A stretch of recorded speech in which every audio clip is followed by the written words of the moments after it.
Cowabunga, and welcome to this tutorial of TMNT Shredder's Revenge, featuring the Battle Commander and the Master of the Dual Katanas, Leonardo. My name is Krunen, and I am currently the world record holder for the speed run OK difficulty with Leonardo with a 5606. Who cares about that? I'm here to tell you that Leonardo is one of the top 3 characters of this game, and do not let those stats deceive you about his range, speed, and power. And we're going to be going into some real detail about his moves and combos and why he is still definitely one of the best. Let's get started. Let's get our shells now, if you take a look at the bottom left-hand corner of the screen, you're going to be seeing some moves and also some damage values. So first, we're going to be talking about his basic attack, which is one of the best in the game. If not the best, it might be the best one in the game. So he's going to be attacking with his, he's going to attack the sword once, twice, thrice, and then he's going to use both of his katanas and not hit for once. He's not going to hit twice. He's going to hit 3 times. And in this game, one of the big mechanics is building meter. And when you build meter, you get to use super attacks. And with two combos, Leonardo is ready to go with full meter, and he can do a super attack. So let's just show off the combo. So on his 4th attack, he launches the enemies, and he also gets super armor, which means that he doesn't get knocked down. And wait a second, wait. Let's just talk about this. How many times can I do this combo in a row? And the answer is you can do it as many times as you want, because it's so nice. And if you have an enemy in the corner, you can just do a couple combos. You don't even need to talk. You're just building meter. Now, to talk about 2 variances of this basic attack, he has 2 strikes to start. He has a regular slash down, and then he also has a forward attack by holding forward and clicking the attack button. Now, there are a couple of differences. The first one is you can see that Leonardo, he moved a little bit. Let's say that he's close to this wrapper. Man, he's now over the wrapper. Kind of cool. Also, he has a little bit more range with it, and I think that it has a little bit of a better hitbox just overall. But there is one one thing that is that he's a little bit more vulnerable after doing an attack and not actually hitting anything. But both of these variances of his basic attack are both really good.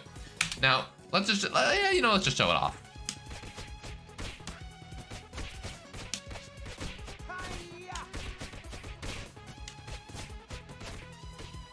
You can also do the kicks out of that, just like any other character. So both are really good. All right, let's talk about his shoulder bash. So this is his move from Hyperstone Heist and Turtles in Time. It is incredibly good. You can't really let the animation dictate what his hitbox actually is, though. It only really, I think it only hit anything that was up to this little top newspaper. So you can't just, eye it correctly. So there's a lot of times where you'll think you'll hit an enemy, but not quite. Just know that the shoulder bash doesn't have as long of a hitbox as you think it would. But it also, it's a really good combo starter after hitting an enemy with shoulder bash. Then you get to go into full combo, and the full combo is generally a little bit faster. Same with supers as well. And also, this shoulder bash has a little bit of a hitbox on top of him, which means that if you have an incoming flying attack enemy, then you're gonna hit them. All right, let's just show it off. Just like that. But remember, this is only gonna hit one guy. It's only gonna hit the first guy, and then you want your full combo to do the rest. So shoulder bash, incredibly good combo starter. All right, his other combo starter is his sliding attack, but it's not exactly a combo starter. Sliding attacks in this game are generally used for dodging projectiles, but this one is really good. It hits twice. And because of this, the first attack puts an enemy into a juggle state, and the second one will most likely finish them off. If it doesn't, then you can use maybe a rising attack to finish them off, or go into basic combo as well. For certain position of enemies, if they're towards the left or right of the screen, sometimes you can do slide, and it's really good, or slide tackle. Both are excellent choices. Just to talk about his shoulder bash and his sliding attack a little bit more, they both have a little bit of auto tracking, so if the enemies are towards the top or bottom of Leonardo, it's going to try to, get in line with that enemy and hit them. Same with this forward strike and a couple of his other moves. But sliding attack is really good. Yeah. And Leonardo's is definitely one of the best. So here is his sliding attack into rising attack, but that only works on enemies that you're close enough to when you finish them off. So sliding attack is an incredibly good move for Leonardo, and I think this is one of the best sliding attacks, if not the best sliding attack in the game. I'm gonna say it. Besides maybe April's. April's is also very good. It's actually better than this one because the enemies just stay on the ground, but it is definitely one of the best. All right, next is his backflip flying attack. This is a universal attack where if you're not in line with an enemy, it will try to auto track you, and it has a ton of auto tracking, by the way. So this is another good move. I'm gonna try to get out of the way of these enemies just to show it off. Man, look at that range. Look at that, and it's gonna try to get to the closest enemy. So after a dodge roll, just hit. And this is another good combo starter. All right, next is his heavy swing. So after any attack, and you're holding the attack button, you can hold it and then release, or you can hold it longer and you get a more powerful move. First attack will do 1 pip of damage and then 2, and if you charge it up, it will do 4. This is used in a couple of places throughout the run to usually knock enemies into the wall, and just because of how much damage it does, it's a really good like setup move where enemies are starting to come out, then you can get it charged and ready to go and then whip them into the wall. That's really it. Other couple things about heavy swing is that you can get a full charge, backflip flying attack, and also on a full combo. And you can also change directions after the full combo. So pretty good use. All right, next is his rising attack or his Shoryuken. He's not looking, but we're looking. It's a good move. It's pretty much standard for all the characters, and it has a pretty good hitbox as well. So it's very good. Like you can do some shoulder bash into rising attack. You can do slide into rising attack. You can do full combo into rising attack. And it's good for building meter, and it's just generally a good move to have. All right. Next is his shoulder throw. His shoulder throw is actually useful. It's pretty fast. It has iframes on it since the new patch, which is really nice. And look, for all these guys who have 2 HP, it's pretty quick. Now, it's not as good as your regular combos, and it doesn't build meter as it ought to. But shoulder throws in this game are, you know, getting a little bit better each patch. So that's good. Next is his fling toss. Pretty standard move, very good. Not gonna say much more about that, but this is the fling slam. That was pretty cool that we were able to do there, but notice how I didn't actually kill the one ninja that I was throwing. So this is no good. It's not as good as it is in Turtles in Time. We don't use it. Next is his dive attack. This dive attack is actually pretty good.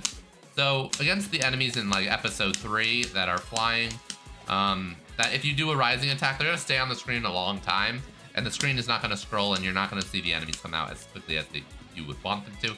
You can do a dive attack instead. And while the hitbox is not quite as good, it is still very much a usable move, even at 1 hit of damage. And also it's very good when you're doing Shoryuken and dive kick combos on Baxter, for instance. All right, next is the somersault slice. And this is a move that's specific to Leonardo, and I have fallen in love with this move. This move is actually surprisingly good, especially compared to the regular somersault slices that do 3 damage with 3 different button hits. It goes to the ground much quicker, which is very nice, and also it multi-attacks in the air. So when you're dealing with flying enemies, you're multi-attacking them, you're getting more enemies on screen. It is just a good move, and well, it may, you know, some characters like April have a triple kick. Leonardo has a triple slice. All right, let's go over his taunt. So if you don't have meter because you used a super, you can use a taunt, and then you build a meter. And Leonardo's gets his taunt in 2.18 seconds, which is one of the slowest in the game. But at the same time, he's also good at building meter with his basic combos. And this taunt speed is still usable. It's not like KC, which is pretty bad. All right, next, let's go over his standing super. It's pretty good. It's gonna hit twice, up to 2 times, and it does 4 damage up hop. it hits enemies in the air. And because it does 2 pips of damage, if it hits twice, that means you get an instant scroll screen. So, you know, the damage isn't as good as some other characters like, let's say, Casey's or Raphael's, but it's still a usable move. Now, this is his dive super. This is the one we're going to be using most often. It's a universal super. Notice, you're basically one-shot an enemy with it. Okay, I'm just gonna build some meter real quick. But it goes in front of him, it goes back of him. It has a crazy amount of range to it. I'm gonna try to build up some more meter here so we can show it off. You can see that, you know, it hits a lot of stuff. So it's just good. We use it a ton in the speed run, and it does auto track, so you do have to be a little bit careful about which enemy you're targeting with that dive super, but it's still pretty good. This is another one that has some auto tracking. This is his backflip flying super, which is actually a pretty good move. It hits 3 times for 3, and you can see that, you know, it gets him into a nice position on one side of the screen or the other, which a lot of other supers do not. Also, it does not put him into some type of weird animation afterwards. After you do it, you can just do basic attacks on the ground, or you can just go into a Shoryuken. So after you use it, you can just generally, you know, keep on building meter, which is pretty cool. So I really like it, and we use it throughout the run as well. All right, we're not gonna show off Bebop here just yet. We're gonna go into a level 1 walkthrough. So let's get started with that. All right, and go. All right, so we're doing a basic combo there. Gonna do shoulder bash into basic combo. This builds a ton of meter. And now we're gonna be doing a backflip flying attack for these 2 enemies. Notice how now on the left side of the screen. Now this is one of those nice double slides I was talking about. Notice how the taunt is good enough in order to build the meter there. So bash into basic combo, shoulder bash 1. Stops Leonardo in his tracks so that you can do a slide very quickly. Now here's going to be a nice little backflip flying attack right here. And now you notice you got into basic combo, another shoulder bash, and bam, slide. Another dive super, really good. Gonna use the Shoryuken there in order to build some meter. And bam, another slide. Oop. One of those guys got away from me, no big deal. Here's a slide. Look how those enemies are just popping out right now. Hit this guy on the wall, do a super jump, bam, right into the fray there. Oop, missed the Shoryuken on those guys. I'm gonna be down a little bit meter, no big deal. Now this is cool. We could use a backflip flying attack in order to get these guys as they spawn in. And now we can do dive kick into Shoryuken, as this guy only has, you know, 3 HP. Another super here, gets rid of them real nice. Boom. And back up flying attack into rising attack. Doing that slide, knocks the guy right into the camera and he's gone. The home run. Now we can do another slide here, and then against these guys, just slide. Easy peasy. And now moving on to Bebop. We're gonna be seeing how good Leonardo is at building meter here. So we're gonna rip one super right away. And then we're gonna do bash. 1, 2, 3, 4. Rising attack. And then wham, bam. Thank you, Sam, man. Bebop. Bye, Bebop. Now Leonardo, that's Leonardo for you. He builds meter really quickly. He puts off the supers. He finishes this level in less than 212. He is incredibly good. So if you like this tutorial of TMNT Shredder's Revenge or are a fan of the game in general, do like this video and subscribe to the channel. We do a ton of Shredder's Revenge speedruns here. And we're working on that 55 with Leo. And after that, we might get to April. I'm hoping that we get to one of the other 3 best characters of this game soon. So without further ado, have a great day, and we'll catch y'all on the flip side. Party on.